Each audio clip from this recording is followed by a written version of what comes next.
10% తేడా అనేది 2024 పార్లమెంట్ ఎన్నికల్లో సైతం ఈ రెండు కూటముల మధ్య 9% పైనే తేడా ఉంది. సో ఇప్పుడు కొత్తగా 10% వచ్చింది అని గొప్పగా చెప్పే పరిస్థితి అయితే కాదు ఇది.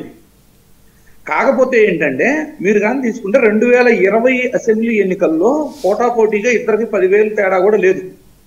అలాంటి సందర్భం ఉన్నప్పుడు 2024 పార్లమెంట్కి వచ్చేసరికి పాశ్వాన్ని ఆర్ఎల్ఎం ఈ రెండు పార్టీలను మళ్ళీ కూటమిలో చేర్చుకోవటం వల్ల ఆ ఎడిషనల్ గా ఏదైతే ఓటు గెయిన్ అయ్యారో దానివల్ల వాళ్ళు పోటాపోటీ స్థాయి నుంచి వాళ్ళు 30 స్థానాలు వీళ్ళు 10 అంటే 9 ప్లస్ పప్పు యాదవ్ గారు ఒకటి వీళ్ళు 10 స్థానాల దగ్గర ఆ వేరియేషన్ అనేది పార్లమెంటు స్థాయికి వచ్చేసరికి వచ్చింది.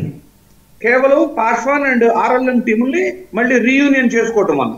కానీ ఇక్కడ కాంగ్రెస్ తీరు చూస్తుంటే అంటే ఏదైతే కాంగ్రెస్ కూటమి మహాగఠబంధన్ యొక్క ఆశావాహ ఓటర్స్ అయిన ముస్లిం సామాజిక వర్గం ఓట్లు చీలిపోతాయని తెలిసినా కూడా ఎంఐఎం పార్టీ వాళ్ళు పొత్తు కోరుకున్న తర్వాత కూడా వారిని పొత్తులోకి తీసుకోకపోవటం అంటే చూడండి 2020 అసెంబ్లీ ఎన్నికల్లో కేవలం ఒక స్థానమే గెలుచుకున్న ఎల్జేపీ పార్టీ పాశ్వాన్ని ఎన్డీఏ కూటమి తెచ్చుకొని బలపడింది.